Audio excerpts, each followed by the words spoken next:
Assalamualaikum warahmatullahi wabarakatuh. Alhamdulillah wa syukurillah wa ni'amillah, amma ba'du. Anak-anak yang Bapak banggakan, serta Bapak cintai, ketemu lagi kita dalam pembelajaran daring. Daring itu pembelajaran dalam jaringan. Kita akan belajar melanjutkan materi yang lalu, masih bab jinayat. Kemarin sudah dijelaskan tentang apa itu pengertian jinayat, kemudian pembagian dari pembunuhan. Kalau yang masih ingat, ada pembunuhan al-qatlul amdi, al-qatlul syibhil amdi, dan al-qatlul khata'. Ada pembunuhan sengaja, pembunuhan seperti sengaja, dan ada pembunuhan tidak sengaja. Termasuk contoh-contohnya kemarin sudah dijelaskan. Mana yang masuk kepada pembunuhan sengaja, kemudian pembunuhan seperti sengaja, dan pembunuhan yang tidak sengaja.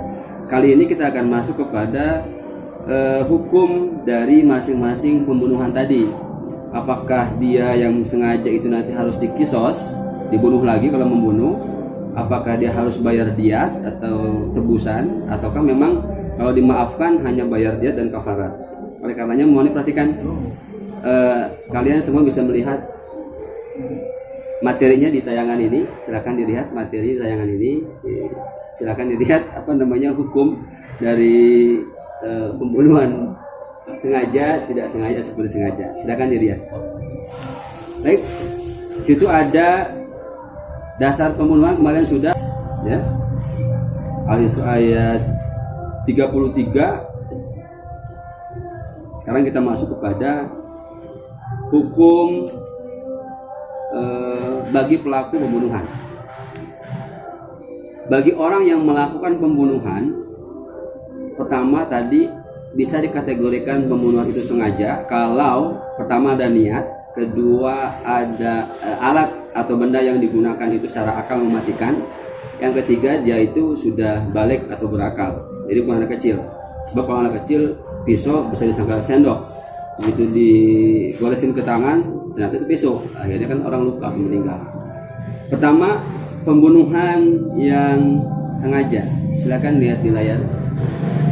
Pembunuhan sengaja ini bagi orang yang melakukan pembunuhan sengaja, artinya terencana atau direncanakan, ini terkena had. Had itu hukuman. Jadi kalau Bapak bilang had, berarti itu hukuman. Nah, had atau hukuman orang yang membunuh dengan sengaja adalah kisos. Apa? Kisos. Kisos itu adalah balasan bagi orang yang membunuh, ya, sengaja. Sanksi atau hukuman yang akan diberikan kepada orang yang membunuh dengan sengaja adalah kisos. Artinya apa? Orang yang dengan sengaja membunuh, maka nanti dia harus dibunuh lagi, tapi bukan dengan keluarga si korban. Kalau begitu nggak selesai. Nanti si A bunuh B, kemudian yang B meninggal, orang tuanya marah, bunuh lagi dia keluarganya, nanti nggak selesai. Makanya diputuskan oleh hakim nanti. Saksinya siapa, kemudian buktinya apa saja. Kalau memang secara meyakinkan bahwa orang itu melakukan pembunuhan dengan sengaja, maka dia akan terkena kisos, ya. Siapa yang membunuhnya nanti orang yang dimandatkan oleh hakim, al-bojo itu, ya. Kemarin ada pertanyaan tuh di komentar YouTube, ada pertanyaan, terus dosa nggak orang yang membunuh itu, yang membunuh si pembunuh itu? Ya tidak, karena dia adalah orang yang diberikan amanat atau mandat oleh hakim, dan itu berdasarkan syariat Islam. Jadi tidak. Makanya al-bojo itu biasanya ditutup. Kalau udah mau eksekusi, mukanya ditutup supaya nggak dikenali oleh siapapun. Nah, jadi hukumannya adalah kisos, tidak dibunuh dengan ahli waris atau keluarga si terbunuh, tidak boleh. Kemudian kalau misalkan si korban yang terbunuh itu keluarganya atau ahli warisnya memaafkan si pelaku pembunuhan, maka ini berbeda hukumannya. Apa hukumannya? Orang yang membunuh kemudian dia dimaafkan oleh ahli waris atau keluarga korban, maka dia tidak dibunuh lagi atau tidak kena kisos. Akan tetapi, ya, perhatikan ini, akan tetapi hukumannya adalah dia harus membayar diat. Apa itu diat? Diat itu adalah Diyat itu artinya adalah bayar tebusan. Diyat di sini untuk pembunuh yang sengaja adalah diyat mughalladhah, diyat besar. Itu ya, diyat besar. Diambil dari mana hartanya? Diambil dari harta si pembunuh dan dibayarkan secara tunai kepada pihak keluarga atau ahli waris korban. Selain itu, orang yang tadi dimaafkan oleh ahli warisnya atau oleh pihak keluarga, selain dia bayar diat, tapi lepas dari hukuman kisos, lepas dia bayar diat, kemudian dia juga harus membayar kafarat atau kifarah. Begitu. Ini yang pertama, mohon diperhatikan. Adapun nanti apa itu kifarat, apa itu diat, ada pembahasan khusus tentang ini. Ini hanya baru menyampaikan tentang hukuman-hukuman orang-orang yang membunuh tadi. Kita lanjut yang kedua, hukuman orang yang membunuh seperti sengaja atau al-qatlu sibhil amdi. Pembunuhan yang seperti sengaja atau al-qatlu sibhil amdi ini pun sama, ada hadnya atau ada hukumannya. Perhatikan, kalian bisa lihat di layar ya untuk materi ini. Pelaku pembunuhan seperti sengaja atau asibihil amdi, asibihil al-qatlu sibhil amdi adalah dia tidak dikisos. Untuk yang seperti sengaja, orang yang melakukan pembunuhan seperti sengaja, dia tidak dikisos.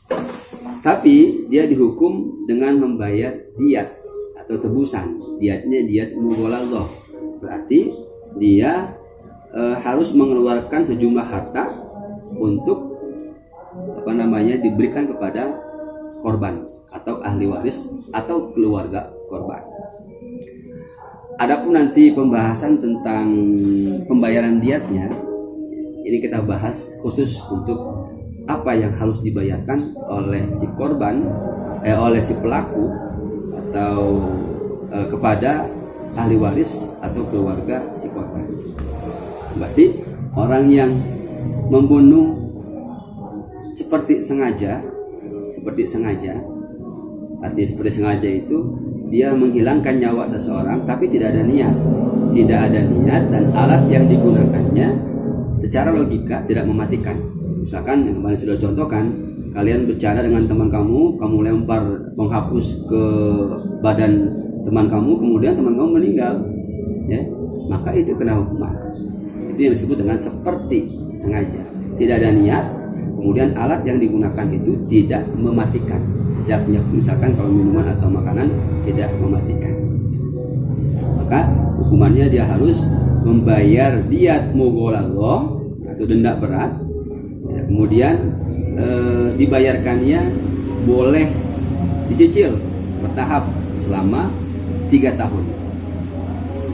Dicicil selama 3 tahun kepada keluarga korban, kemudian setiap tahunnya itu dibayarkan sepertiga dari diat yang harus dibayarkan.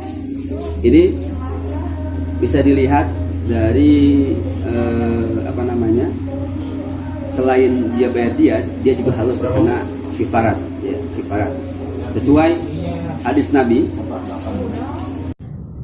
sebagaimana Rasulullah Shallallahu Alaihi Wasallam bersabda tentang hukuman orang yang membunuh seperti sengaja.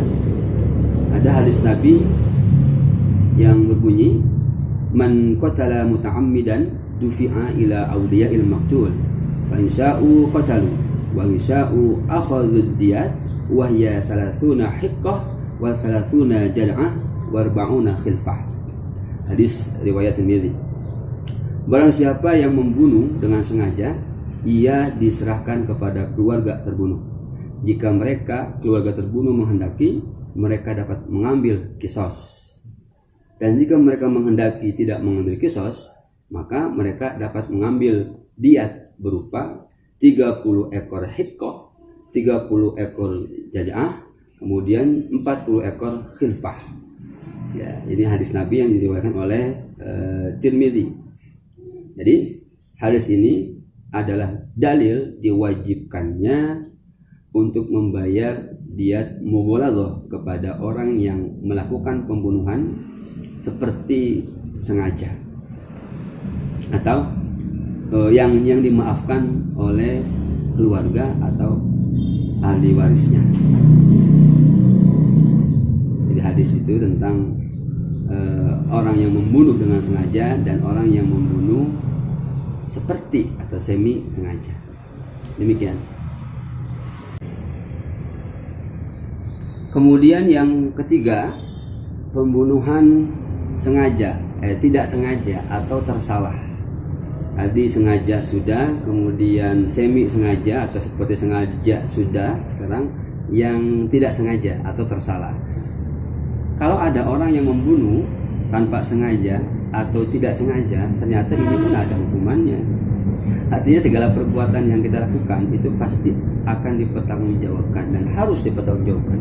Maka bagi orang yang membunuh tanpa sengaja atau tidak sengaja, dia tidak dikisos, akan tetapi dia harus membayar diyat mukhaffafah atau denda ringan. Diyatnya diyat mukhaffafah, diyatnya diyat ringan yang diambil dari harta si pembunuh dan dapat juga dibayarkan secara bertahap atau dicicil selama 3 tahun berturut-turut kepada korban atau keluarga korban. Kemudian ada hadis Nabi yang mengatakan diyatul khoto'i isruna hiqqah wa isruna jaza'ah isruna binta makhad wa isruna binta labun wa isruna bin labun. Hadis riwayat Daruqutni. Hadis riwayat Daruqutni menjelaskan bahwa bagi orang yang melakukan pembunuhan tersalah atau tidak sengaja, pertama dia harus membayar diyatnya, diyat mukhaffafah, terdiri dari 5 macam bagian hewan. Pertama, 20 ekor unta berumur 4 tahun. Kemudian 20 ekor unta berumur 5 tahun. 20 ekor unta betina berumur 1 tahun. Dan 20 ekor unta betina berumur 2 tahun. Serta 20 ekor unta jantan berumur 2 tahun. Ini menurut hadis Daruqutni, bahwa inilah yang harus dibayarkan oleh orang yang melakukan pembunuhan tidak sengaja atau tersalah. Selain itu, pembunuhan yang tidak sengaja pun tetap dikenakan kifarat. Apa kifaratnya? Apa dalilnya? Ya. Ini seperti yang dijelaskan dalam surah An-Nisa ayat 92. Sekarang kita masuk kepada pembunuhan yang dilakukan oleh sekelompok orang atau keroyokan. Kemarin sempat ada pertanyaan, bagaimana kalau ada orang yang matinya itu atau terbunuh dengan sekelompok orang atau dikeroyok lah. Jadi banyak orang, kelompok, kemudian dia mengeroyok satu orang sehingga menghilangkan nyawanya. Maka ini juga ada hadnya, ya. Apa hukumannya? Hukumannya adalah orang yang membunuh tersebut harus dikisos. Siapa yang dikisos? Ya dia yang membunuh, karena semuanya adalah berniat untuk membunuh. Ini seperti yang dikatakan oleh siapa? Umar bin Khattab terkait praktek pembunuhan satu kelompok yang diriwayatkan oleh Imam Bukhari. An Sa'id ibnil Musayyab anna Umar radhiyallahu an qatala khamsah aw sittah qatalu rajulan ghilah bi maudi'in khalid wa qala law tamala alaihi ahlu San'a la qataltuhum bihi jami'a. Kata Sayyidina Umar dari Sa'id bin Musayyab bahwa Umar telah menghukum orang yang membunuh 5 atau 6 orang yang telah membunuh seseorang laki-laki secara zalim di tempat sunyi. Kemudian dia berkata, seandainya semua penduduk San'a secara bersama-sama membunuh satu orang, saya akan aku bunuh semuanya. Ini artinya orang yang membunuh secara berkelompok ini semuanya akan dikenakan kisos. Namun ini kembali kepada hasil persidangan di hakim yang nanti akan dihadirkan saksi, kemudian bukti keterkaitan orang-orang yang ada dalam tempat tersebut. Kalau ada otaknya atau ada orang yang mendesain pembunuhan tersebut, pasti dia juga akan terkena hukuman ini. Oleh karenanya, bagi orang yang membunuh secara kelompok, tetap semuanya yang berniat untuk membunuh orang tersebut akan dikenakan hukuman.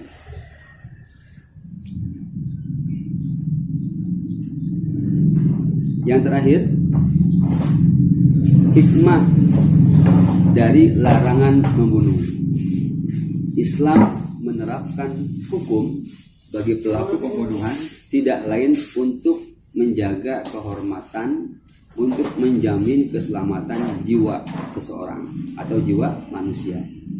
Pelaku tindak pembunuhan itu diancam dengan hukuman yang setimpal sesuai perbuatannya, karena memang ini adalah perintah Allah Subhanahu wa taala sebagai zat yang Maha Pengasih, yang Maha Penyayang, sampai jiwa manusia pun itu dilindungi oleh Allah Subhanahu wa taala. Jangankan nyawa, luka pun itu ada kisahnya, ada pertanggungjawabannya.